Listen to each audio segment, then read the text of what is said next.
Yes, this is Luyanda Mpatwa. Bonjour, I'm an je m'appelle architect Luyanda in Mvalpa, South je suis Africa. architecte en Afrique du Sud, Currently on a visit to en Berlin. visite à We're Berlin, going to speak about the World Cup et je suis and ici pour vous parler de la Coupe du Monde de the football significance of the et de sa event for the signification African pour le continent continent. africain.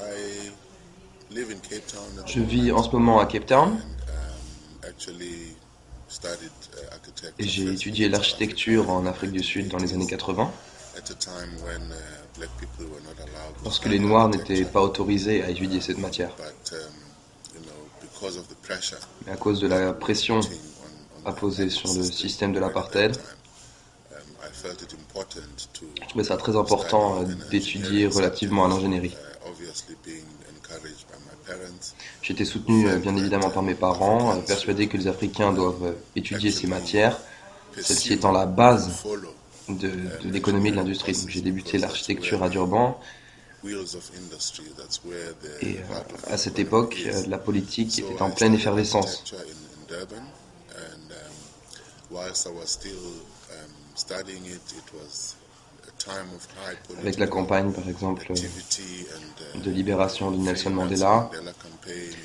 The ANC qui se was battait fighting pour la for freedom. liberté. So as a young man of 22, Et donc j'ai I got participé arrested à ces mouvements. Comme un jeune homme de in Durban in 22 ans, j'ai 1981, été arrêté à Durban en 1981 was charged in et j'ai a été prison condamné à trial 5 ans de against the prison apartheid sur l'île de system, Roman and sentenced to 5 years on Robben Island, pour offense au where système de l'apartheid. met most of the Et j'ai rencontré là-bas les political dirigeants leaders rebelles of the politiques les plus country. influents. Walter Sisulu was there at the time. La véritable raison pour laquelle j'ai Takeshi Gwala, arrêté who is now a minister in the est que government. le gouvernement de l'époque And the reason I was voulait arrested que je actually remette des was preuves, that que the je government témoigne at the contre time 3 de mes camarades wanted me to give qui evidence étaient accusés against de 3 faire partie of de my l'ANC. comrades who had been charged to be ANC members.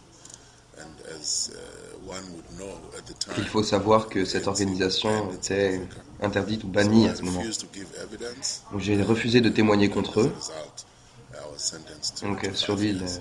j'ai été Robben Island envoyé. has taught me a Et lot of là-bas, il things était about question de tolérance, d'entraide, tolerance, about solidarity, de about solidarité, de patience. being patient. But Robben Island also Mais opened ce my eyes que in cette terms île of seeing South Africa a eu in comme a influence sur different moi, c'est que ça light, m'a ouvert les yeux sur l'Afrique du where Sud, it de la voir became dans une nouvelle important for lumière. us as young people Beaucoup de jeunes ont to réalisé qu'il realize fallait the contribuer importance of contributing au to the développement development of our de country, l'Afrique du South Sud Africa, but also the importance of et the de l'ANC solidarity that the et de la ANC solidarité had with vis-à-vis de other cette African association countries. et de ses In contacts avec prison, les I autres pays met du a lot continent. of my fellow South Africans Donc j'ai rencontré who des had hommes lived qui avaient in vécu en Zimbabwe, who Zambie, had lived au in Zambia, Zimbabwe, who had lived in Tanzania, en who had lived Tanzanie, in en Angola. Angola.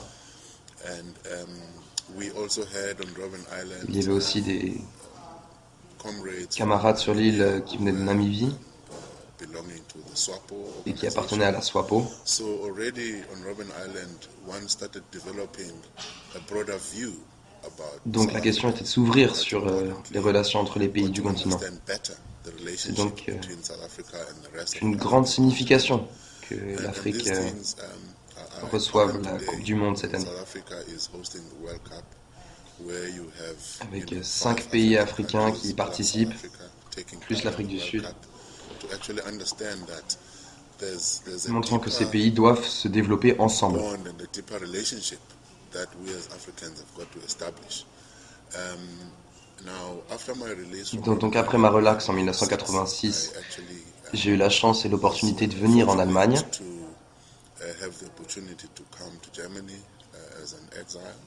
avec une demande d'asile. I came out of prison when South Africa was in a state of emergency, and it was just very Donc dangerous. je suis sorti de prison quand l'Afrique du Sud était en état d'urgence. Donc, il était très dangereux de rester là-bas. Donc j'ai émigré vers le Botswana. Was assisted by J'ai été Amnesty assisté par Amnesty International who managed to find refuge for me in et qui ont Germany. trouvé un refuge pour moi en I Allemagne. got here in 1986. Et je me suis installé là-bas en Started 1986 learning German où j'ai language, appris l'allemand doing avec le Studium College, the German obligatoire pour tous les étudiants étrangers. C'est un certificat certification course which all foreign students have to learn here. avec des cours de physique, de sciences, de chimie, de maths, et le tout en allemand qui était plutôt un grand défi à cette époque. Mais j'étais surtout convaincu qu'il est important de continuer mes études d'architecture, que j'ai repris d'ailleurs en 1989. C'était vraiment quelque chose d'intéressant de vivre en Allemagne à ce moment-là, à cette époque, avec le mur qui tombait, Nelson Mandela qui était libéré, avec une grande vague de changements.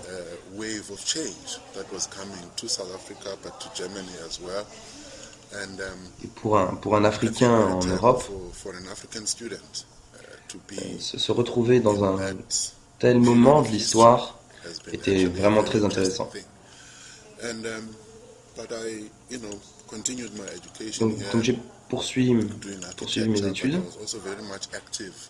J'ai été actif également en tant qu'étudiant d'Afrique du Sud en association avec l'ANC pour parler, par exemple, dans les écoles, dans les églises, de l'apartheid,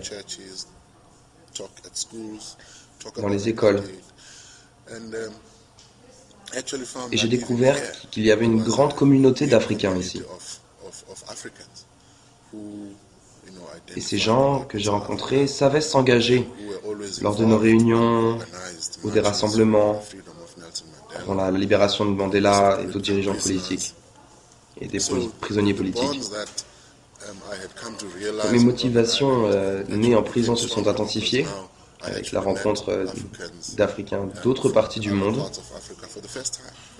Pour la première fois, il faut savoir que l'Afrique du Sud était isolée du reste de l'Afrique. Il n'était pas possible de voyager, surtout en tant que noir. Donc, d'une certaine manière, nous nous sentons déjà plus proches de l'Europe que du reste de l'Afrique.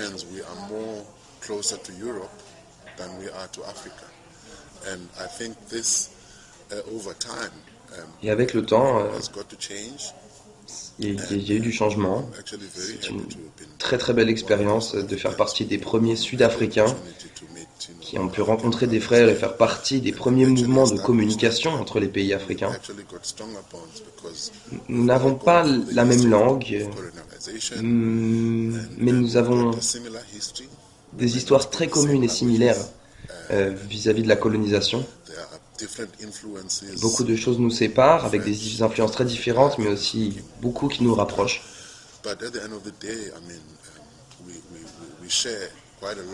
Et nous partageons beaucoup de choses.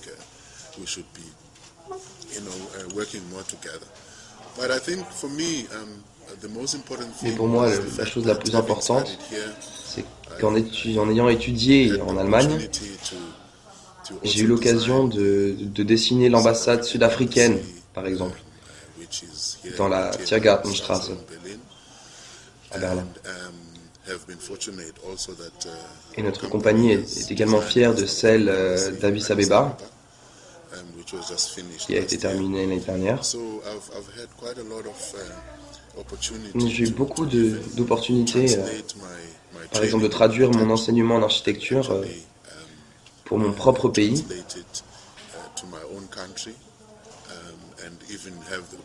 avec la possibilité d'aller à Addis Abeba, qui est le quartier général de l'unité africaine, de l'Union africaine, donc je me compte parmi les Africains chanceux sur cette terre. Donc je voulais expliquer ce soir, et que j'ai participé activement à l'organisation de la Coupe du Monde, avec des projets à distance et avec la construction des stades. Il faut savoir quand même que l'Afrique du Sud construit maintenant 10 stades, dont 5 sont nouveaux, sont neufs, et les 5 autres sont en train d'être rénovés.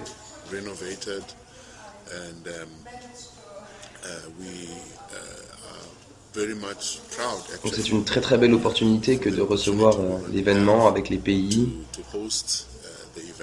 et les équipes qui y prennent part.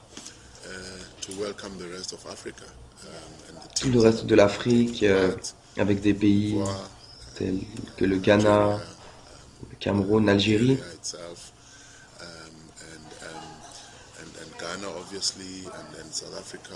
et l'Afrique du Sud, bien évidemment.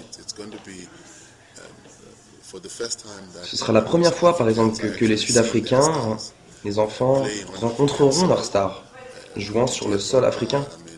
Prenez Didier Drogba, par exemple, qui pèse des milliards et est devenu un géant du football en Afrique. Et Essien, et Eto'o.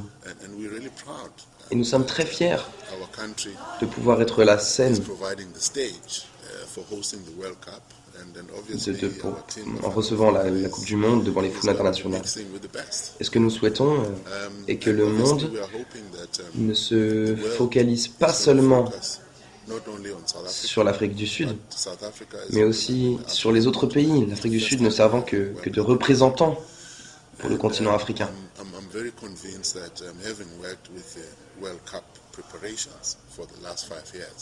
C'est la première fois que l'Afrique reçoit la Coupe du Monde et les 5 dernières années ont été dédiées à la préparation de cet événement. Ce sera, j'en suis sûr, un succès. Et même si certains sentiments sont négatifs, l'Afrique du Sud saura montrer sa compétence dans l'organisation, dans le management. Tous les projets ont été accomplis à temps pour le moment. Donc je reviens en Afrique du Sud maintenant depuis 2000 et j'ai ouvert un cabinet d'architecture à Cape Town. Mon entreprise s'est plutôt bien développée.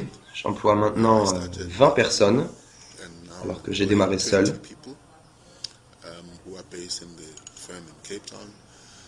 Nous sommes basés à Cape Town. Nous nous appelons Luyanda Malwa Design Space Africa.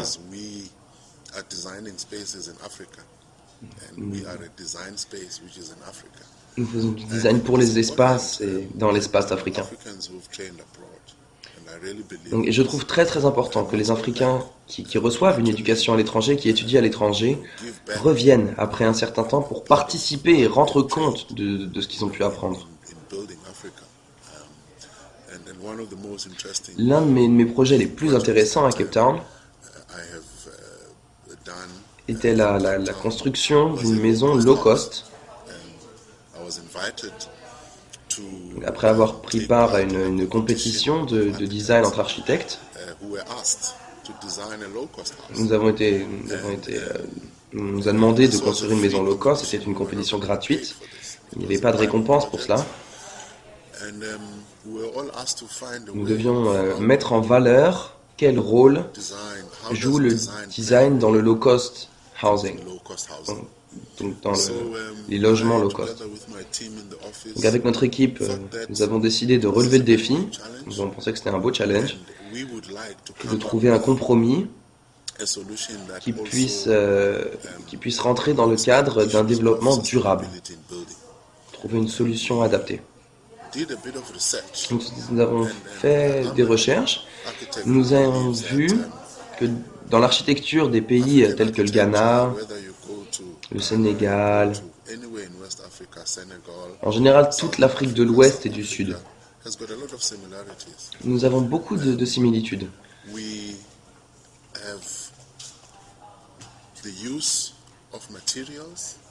L'utilisation des matériaux est similaire. Nos immeubles sont faits de matériaux naturels comme le bois, l'acacia, des mélanges de terre tels que le torchis. Il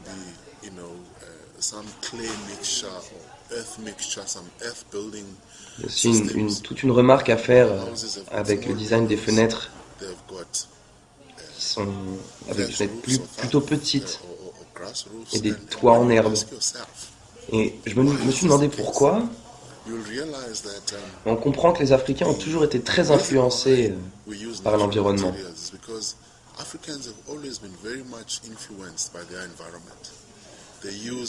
Très influés dans le fait d'utiliser des matériaux que l'on n'a pas besoin d'importer et trouver des moyens pratiques d'utiliser les ressources qui sont disponibles sur place.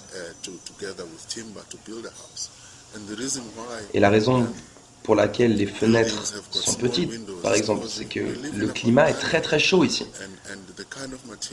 Et que les matériaux sont de très bons isolants. Et on sait que les fenêtres sont ce qui chauffe le plus pour un immeuble.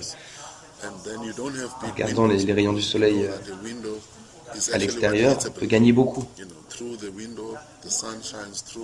que le soleil, quand il passe par la fenêtre, tous les rayons chauffent l'intérieur. Et vous vous demandez peut-être pourquoi le toit serait en herbe, mais c'est pour permettre à l'immeuble de respirer, de telle sorte que la chaleur emmagasinée dans l'immeuble puisse s'échapper à travers. Donc, tout cela a été notre manière d'influencer le design des logements africains.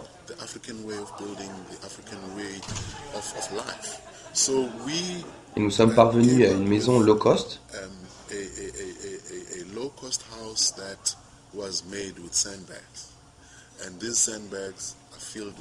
Et donc pour cela, nous avons utilisé des sacs de sable. Et ces sacs de sable, nous avons combiné avec une structure en bois. Et nous utilisons en fait le principe des tuiles en argile avec des bâtons de bois d'une façon moderne.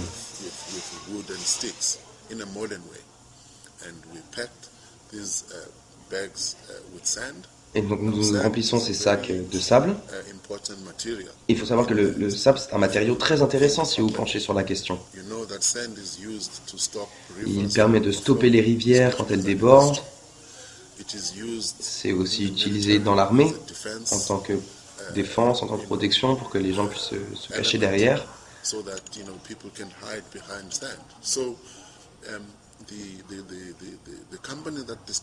Donc la société qui a découvert l'utilisation dans le logement de ces sacs de sable est basée à Cape Town. Je n'ai pas inventé le procédé, mais j'ai trouvé cette idée très intéressante. Donc nous avons établi un partenariat avec les inventeurs de ce concept.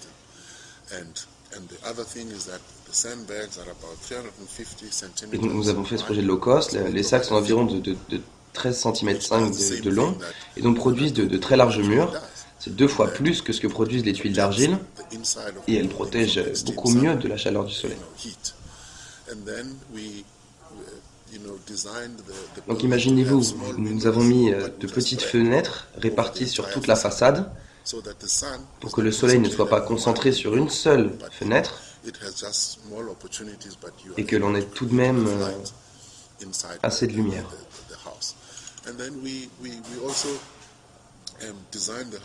Donc nous avons également dessiné la maison pour qu'elle soit utile et efficace. Et on oublie beaucoup trop souvent que la surface était aussi limitée en Afrique. Nous avons pensé qu'il fallait profiter du sol qui nous est donné. Nous voulions construire 10 maisons, mais la taille donnée aux familles était très petite, 7 mètres par 15. Donc nous avons réduit l'empreinte du bâtiment, c'est-à-dire 3 mètres par 9. Mais nous avons construit un étage pour parvenir à une surface habitable de 44 mètres carrés. Et donc le reste de la surface est utilisé pour les enfants ou en tant que jardin. Nous avons mis la cuisine, la salle à manger, le salon dans les étages les plus bas, les plus frais, avec les chambres au-dessus. Et de cette manière, nous avons également pensé que la maison devrait avoir la possibilité d'être agrandie. Donc nous avons mis un balcon.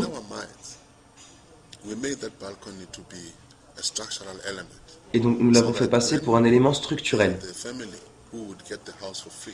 De la sorte que les familles qui ont reçu ces maisons gratuitement grâce aux subventions de l'État que nous avons pu négocier puissent agrandir la maison lorsqu'ils auront mis un capital de côté et peut-être créer une 3e chambre à coucher.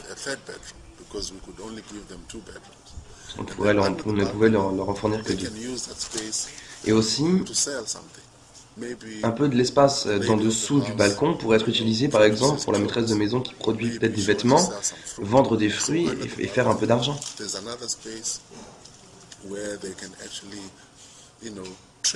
Il pourrait vraiment mettre en place un magasin ou un endroit d'échange. Et ça, c'est un point duquel nous sommes inspirés du mode de vie africain. Quand vous regardez en arrière au cours de l'histoire, les Africains ont toujours exploité les sols, cultivant des légumes, du café, du coton. Donc, tout se passe au même endroit. Dans notre société moderne, les gens s'en vont travailler ailleurs et reviennent avec tout ça à la maison. Mais la société africaine ne fonctionne pas comme ça. Elle ne fonctionne pas de cette manière. Tout se passe au même endroit, travailler, cultiver, vivre. Donc, nous pensions que ce sont des éléments à prendre en compte lors de la conception des bâtiments. Mais les bâtiments ont été construits dans le centre de Cape Town. Donc il fallait pouvoir répondre aux exigences de la ville.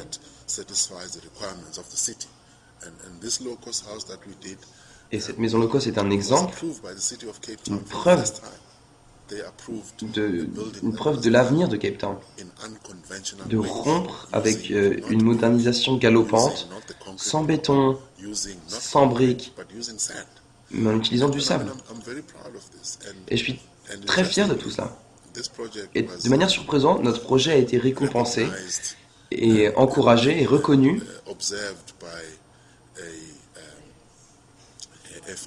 par une fondation basée aux États-Unis, au Kentucky, appelée la Curry Stone Design Award, qui surveille des projets du monde entier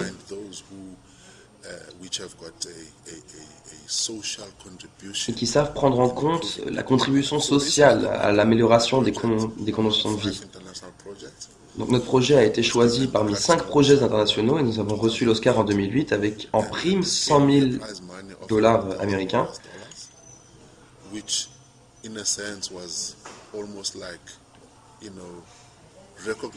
Et aussi symboliquement également reconnu dans le Financial Times concernant l'innovation et des solutions innovatives de construire des maisons low cost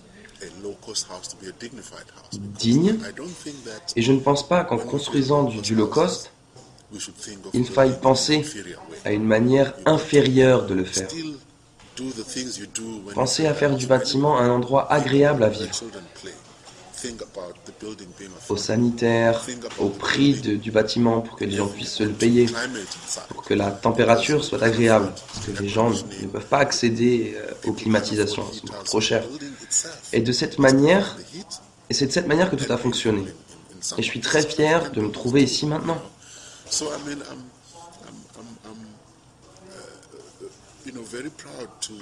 Et en Europe, je suis fier de pouvoir représenter ma culture et les traditions africaines avec leur mode de vie.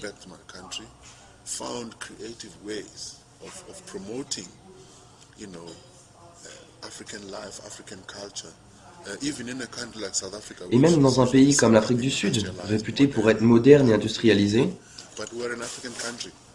nous sommes toujours dans un pays africain. Et je pense que je peux apporter ma contribution.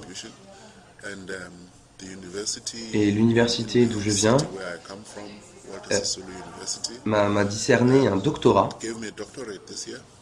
cette année. Et j'en suis aussi très fier maintenant. Ça fait vraiment du bien de ressentir que les Africains eux-mêmes reconnaissent votre travail pour le développement. Et il était important pour moi de recevoir un prix des États-Unis. Et grâce à ce projet low cost, j'ai pu voyager à travers le monde. J'ai été à Copenhague, à Venise pour parler du projet. Maintenant, je veux me concentrer sur mes compatriotes, sur les gens qui m'entourent, dans mon pays, dans ma ville, et les gens qui sont autour de moi. J'en suis très fier. Donc maintenant, j'aimerais conclure en confirmant que l'Afrique est vivante et porte la responsabilité de montrer elle-même ses capacités sur la scène internationale.